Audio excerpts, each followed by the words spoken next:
Se aceptan reclamaciones. Los periodistas se expresan. Se aceptan reclamaciones.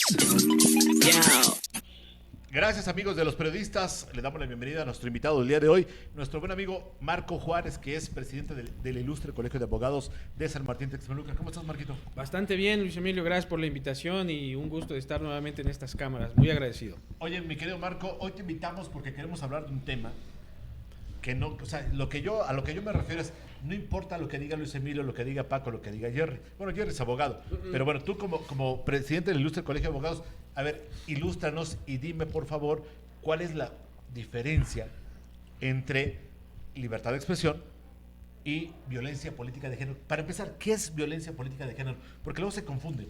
Antes de conceptualizar violencia política de género, tenemos que entender qué es violencia de género. Y la violencia de género establece que en su concepto es necesario que se genere una conducta que genere un daño, un perjuicio, ya sea físico, psicológico, sexual, estructural, emocional, por razón de género. Es decir, necesariamente tiene que haber un daño, pero ese daño tiene que ser diferenciado por razón de género, ya sea hombre o mujer. Okay. Porque el término correcto tendría que ser violencia en contra de la mujer por razón de género. Es como si yo dijera, perdón la referencia, ¿no? Marco Juárez es un mal abogado por ser hombre. Si fuera mujer, sería mejor abogado. Sí, ahí hay una violencia de género. Es correcto. En contra del masculino. Porque ya estoy diciendo que porque eres hombre, ¿sí? O en su defecto las que son mujeres, por eso esa es la causa de mi opinión. Sí, tenemos que identificar, es necesariamente que exista una razón de género, una diferenciación. Te voy a poner un ejemplo claro. Cuando nos educaron y decían, bueno, pues al hijo que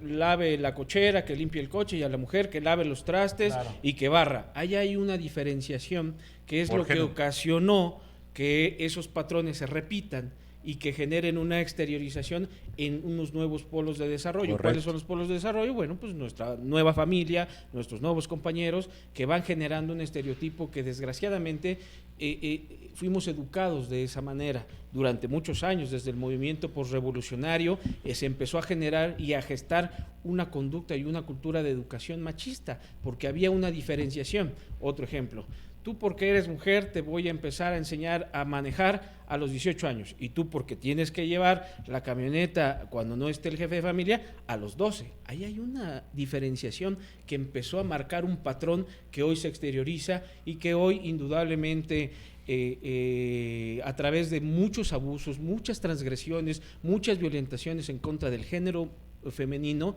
se implementaron políticas públicas, se adecuó la ley para poder prevenir, sancionar ese tipo de conductas que se estaban generando desde las familias hasta el exterior en los grupos sociales. Abogado, oriéntame. Si yo digo, ¿sí? A ver, tal funcionario público no me gusta. No, pues ya quieres asesoría tú también. No, claro, estoy aprovechando. Espérame. Si yo digo, no me gusta el trabajo de Gerardo Pérez porque es funcionario público. Si no tiene ninguna violencia de género, es decir, ¿por qué? Porque te estás refiriendo al contenido, al ejercicio de su función, claro, como servidor público, que no estás generando una diferenciación por su razón de género. Si tú dijeras, en lugar del diputado, en lugar de la diputada debiera estar un diputado, allá hay claro, una violencia de género, porque estás generando una diferenciación. Pero si tú te refieres a su trabajo, a su contenido, a su ejercicio profesional, no tiene nada que ver con violencia de género. Se ha abusado de este concepto, claro, es mi percepción, totalmente. Es decir, se ha abusado. Coincido contigo. Porque muchas veces uno no puede estar de acuerdo en el contenido de la expresión, en el ejercicio de su función, y eso no nos hace unos agresores, claro, o una mujer contra una mujer, porque la violencia de género no necesariamente viene de un hombre a una mujer, puede ser de una mujer a una mujer, claro, y podemos encontrar un fenómeno, es más frecuente, pero si nada más nos referimos a la acción, al ejercicio de su función, al contenido de su manifestación o de su opinión, cualquiera que éste sea, no puede haber violencia de género. Y eso sí, en mi percepción, ha sido abusado. ¿Por qué? Porque ahora, si yo no estoy de acuerdo contigo en un determinado tema, estoy ejerciendo violencia de género, eso no es cierto, porque no se encuentra ni limitado en la ley, ni tipificado en ninguna norma que pueda transgredir por no estar de acuerdo con tu función o con tu desempeño como servidor público. Al contrario, creo que el tema va al revés. Nosotros como ciudadanos tenemos la obligación de exigirle la rendición de cuentas Por a supuesto. cualquier servidor O un público. derecho, ¿no? Es un derecho que nosotros tenemos y una obligación que tiene el funcionario al rendir cuentas, y eso es constitucional, es decir, yo soy servidor público, cualquiera que desempeñe, tengo la obligación de darle respuesta y darle resultados a quien me puso en este ejercicio de mi profesión o en este ejercicio de mi función, cualquiera que se llame. ¿Ya escucharon Majo Díaz y Omar Caselín?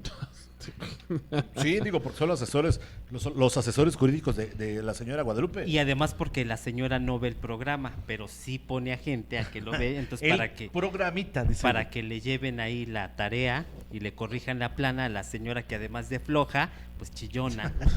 Sí, Ese es Paquita Oiga, Toscano. abogado, yo tengo una pregunta. ¿Por qué cree que últimamente durante háblame de tú. Bueno, pues, háblame de tú. abogado, ¿por qué cree que últimamente durante todo este tiempo, bueno, de un tiempo para acá, se está utilizando este argumento? O sea, este argumento de violencia política Pues eso es de un género. escudo de los diputados Sí, flojos, pero faltistas. a lo que yo voy, no solamente con diputados, porque ha habido muchos casos Bueno, en el tema diputadas de- también, de, diputades. de servidores públicos. Incluso hubo un tema de un periodista contra una candidata a presidenta municipal en Puebla.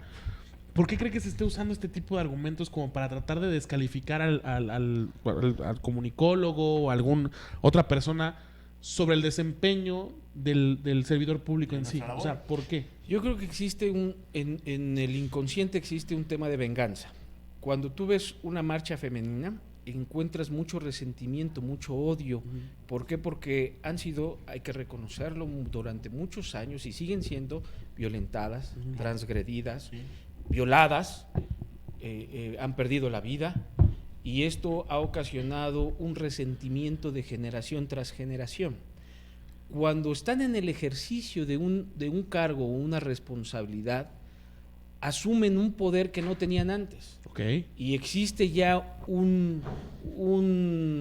una relación de supra-subordinación, es decir, alguien que se siente más que el otro. Y por ese simple hecho existe ya un desquite, una venganza, porque estoy en condiciones de aplastarte, estoy en condiciones de callarte, estoy en condiciones porque hoy soy determinada funcionario o determinada funcionaria, y con ese resentimiento que ya traigo lo exteriorizo en el ejercicio. Porque de mi hoy soy función. consentida del gobernador. Puede ser que sea cualquier aspecto que hoy le permita tener, poder optar y decir, cualquiera que esté en contra mía, pues me está haciendo violencia política de género, cuando no necesariamente es eso. Yo creo que hay que seguir exigiendo a nuestras autoridades, a nuestros servidores públicos, independientemente de que sean hombres o mujeres, pero ellos tienen una obligación con nosotros, porque nosotros somos ciudadanos. Claro. Y nosotros estamos para exigir cuentas en el ejercicio de la profesión periodística y en el ejercicio de la libertad de expresión. Mientras no haya una diferenciación de género, no podemos estar hablando de violencia política de género ni de violencia de género. Sí, que se habla de la persona, o sea, no como tal, no por el género, sino por el trabajo que Les voy a desempeña. poner un ejemplo, es decir, existe un proceso de selección y reclutamiento en una determinada empresa en donde el perfil es tal, es para hombres y mujeres, y entonces en ese perfil están descalificadas las que estén embarazadas. Ok. Ahí hay violencia Hay de violencia, género. sí, ¿Por claro. qué? Porque ya hay una diferenciación, condicionante. por una condicionante que no hace que haya igualdad Claro. entre el puesto. Lo mismo pasa en cualquier función. Es necesario que exista una diferenciación que sea grave y que transgreda los derechos políticos electorales, ya sea para votar o ser votado o en el ejercicio del encargo. En mi percepción, en el contenido que ustedes han estado platicando, en mi opinión jurídica, no existe de ninguna manera violencia política de género. Ya chingaste. Que quede claro. Ya chingaste. No lo dije yo. Lo dijo el abogado Márquez Juárez. Cualquier tema contra él. No, creo que las cosas deben de llamarse como tal y debemos asumir nuestras responsabilidades desde el lugar en que nos encontremos. Hay algo que vale la pena resaltar. Podemos ser servidores públicos 3 años, 6 años, 9 años, pero regresaremos a ser ciudadanos. Claro. Y estaremos de este lado. Por supuesto. Y entonces estaremos en condiciones de exigirle a quien esté, cualquiera que sea, y no hagamos lo que no queremos que nos hagan. Muy bien. Marco, te agradezco muchísimo. Corta la entrevista, pero muy concisa. No, las veces que sea necesaria, independientemente de los temas, ya sean espinosos o no, estamos abiertos al diálogo y al contenido de la crítica, cualquiera que sea. Agradezco que hayas aceptado la invitación porque, bueno, lo comenta, ¿no? Yo expreso mi punto de vista como periodista, como comunicólogo, pero yo no soy abogado. Por eso, hoy, en esta mesa, invité a 2 abogados. Sí, sin duda, que no estamos impregnados de subjetividad, sino simplemente damos una opinión, y esa opinión es de acuerdo a un contenido que no tiene ningún sesgo de violencia de género, ni mucho menos de violencia política de género. Gracias por participar con nosotros. Estoy a la orden, Luis Emilio, las veces que sean necesarios y agradecidos con la mesa que me acompañe del micrófono. Marco Juárez, presidente del Ilustre Colegio de Abogados. Paquito, ya nos vamos, Paco.